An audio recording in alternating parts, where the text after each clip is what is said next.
Hi friends, నేను మీ పాల్కుల కుర్రోడిని. ఈరోజు మనమైతే గోవాలో అంతా పర్యటన ముగించుకుని గోవా నుంచి యశ్వంతపూర్కి వచ్చి యశ్వంతపూర్ నుంచి హొసూరుకి అయితే వచ్చాము. హొసూరులో ఈ ఆలయం భారతదేశంలో అతి పెద్దదైన టెంపుల్ ఇది. ప్లస్ ఇంకోటి ఏంటంటే చాలా పవర్ఫుల్ ఈ అమ్మవారు.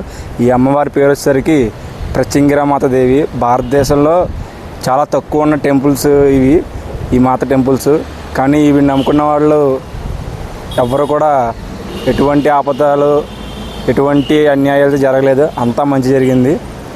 ఇవన్నీ తెలుసుకుంటే చాలా మంచిదని పురాణాల్లో చెబుతున్నారు.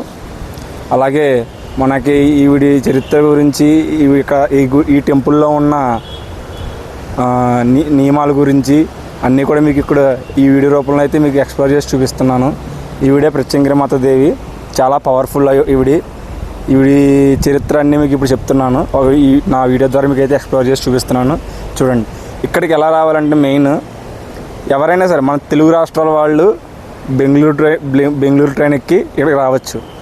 బెంగళూరు ట్రైన్ ఎక్కిన తర్వాత యశ్వంతపూర్ నుంచి మెజెస్టిక్ బస్ స్టాప్కి అయితే రావాలి. అక్కడి నుంచి 19B బస్సు ఎక్కాలి బెంగళూరులో. ఆ బస్సు వచ్చేసరికి మనకి శాంతినగర్ అని ఉంటుంది. ఆ నగర్ నుంచే హొసూరు బస్సులు అయితే అవైలబుల్ ఉంటాయి. ఓకేనా? ఇంకోటి కూడా ఉంది. ఇంకోటి అయితే రైల్వే స్టేషన్లోనే మనం దిగిన తర్వాత మధ్యాహ్నం 3 ట్రైన్ అయితే ఉంది ఈ టెంపుల్కి రావాలంటే. ప్లస్ మీకు అన్నీ కూడా ఈ వీడియో ద్వారా మీకు అన్నీ అయితే ఇప్పుడు చూపించబోతున్నాను. చూడండి. శివుని త్రినేత్రం నుంచి ఉద్భవించిన అమ్మవారి క్షేత్రం గురించి తెలుసుకుందాం. ప్రత్యంగిరాదేవి. ఈ దేవికి దేశంలో చాలా తక్కువ దేవాలయాలు ఉన్నాయి. అటువంటి దేవాలయాల్లో ఒకటి బెంగళూరు దగ్గరలో ఉన్న హొసూరులో ఉంది. కాళరాత్రికి ప్రతిరూపమే ప్రత్యంగిరాదేవి. బెంగళూరు చెన్నై వెళ్లే జాతీయ రహదారిలో బెంగళూరుకు 41 కిలోమీటర్ దూరంలో హొసూరు అనే పట్టణం ఉంది. హొసూరుకు 6 కిలోమీటర్ దూరంలో మొరాన్పల్లి గ్రామ సమీపంలో ఉంది. ఈ క్షేత్రం, ఈ దేవత రూపం బహుచిత్రంగా ఉంటుంది. నల్లని ఆకారంతో, సింహముఖంతో అమ్మవారు ఉంటారు. గోపురం నుంచి భక్తుల ఆయలోకి ప్రవేశిస్తూ సింహ శిరస్సు ఉన్న ద్వారగుండ ఆలయంలోనికి ప్రవేశించాలి. ఆలయ ముఖ మండపంపై అమ్మవారు 8 చేతులతో 8 ఆయుధాలు కలిగి ఉంటారు.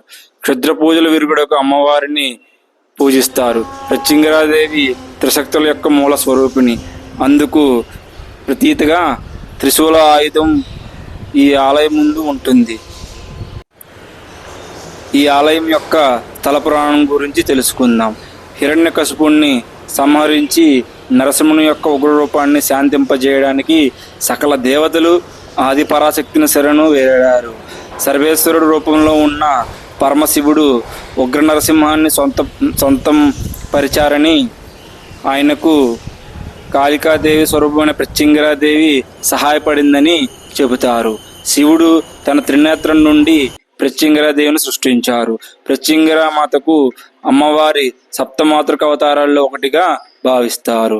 మన మంత్రాలకు మూలమైన అధర్వణ వేదాన్ని కూడా ప్రత్యంగిరామాతను అధిపతిగా కొలుస్తారు. అందుకే అమ్మవారిని అధర్వణ భద్రకాళి అని పిలుస్తారు. ప్రత్యంగిరాదేవి సింహముఖంతో ఉంటుంది కాబట్టి అమ్మవారికి నారసింహి అనే పేరు కూడా ఉంటుంది. గర్భాలయంలో ఉన్న అమ్మవారు పంచసింహరథంలో ఆసీనురాలై పంచహరిణి చక్ర ధరించి చతుర్భుజిగా అమ్మవారు సర్వకళాయుక్తగా రజిత కవచ వారిగా దర్శనమిస్తారు. ప్రత్యంగిర అంటే ఎదురు తిరగడం అని అర్థం.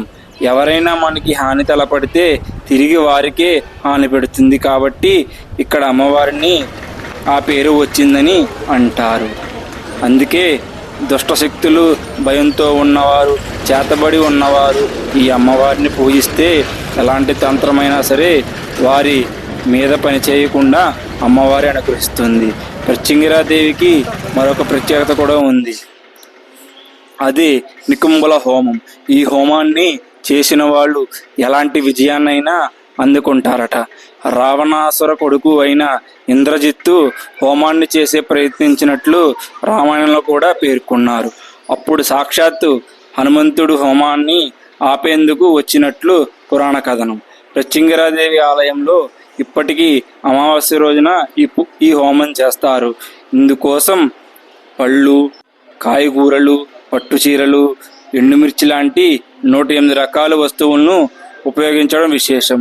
ఈ హోమంలో ఎండుమిర్చి ఘాటు కూడా కనీసం చుట్టుపక్కల వారికి తెలియకపోవడం విశేషం. ప్రత్యంగిరాదేవి చాలా ఉగ్రస్వరూపిణి. అమ్మవారికి పూజించేటప్పుడు మద్యపానం, మాంసాహారం తినడం లాంటి పనులు చేయకూడదు. వీలైనంత వరకు పెద్దవారిని సంప్రదించి వారి సలహా మేరకు మాత్రమే ప్రత్యంగిరాదేవిని పూజించాలి. హొసూరుకు 6 కిలోమీటర్ల దూరంలో ఉన్న మొరాన్పల్లి గ్రామ సమీపంలో ఉంది ఈ క్షేత్రం. త్రిశక్తుల యొక్క మూల స్వరూపిణి ప్రత్యంగిరాదేవి ఆలయం చాలా ఇంట్రెస్టింగ్గా ఉంది కదూ. ఇలాంటి మరిన్ని విశేషాలకు నా ఛానల్ని సబ్స్క్రైబ్ చేసుకోండి. సర్వే జనః సుఖినో భవంతు. మరి వీడియో అయితే బాగా షూట్ చేసాము. గుడిలో ఉన్న దేవాలయాన్ని మొత్తం అంతా కూడా మీకు ఈ వీడియో ద్వారా మీకు అయితే మొత్తం చూపించబోతున్నాను.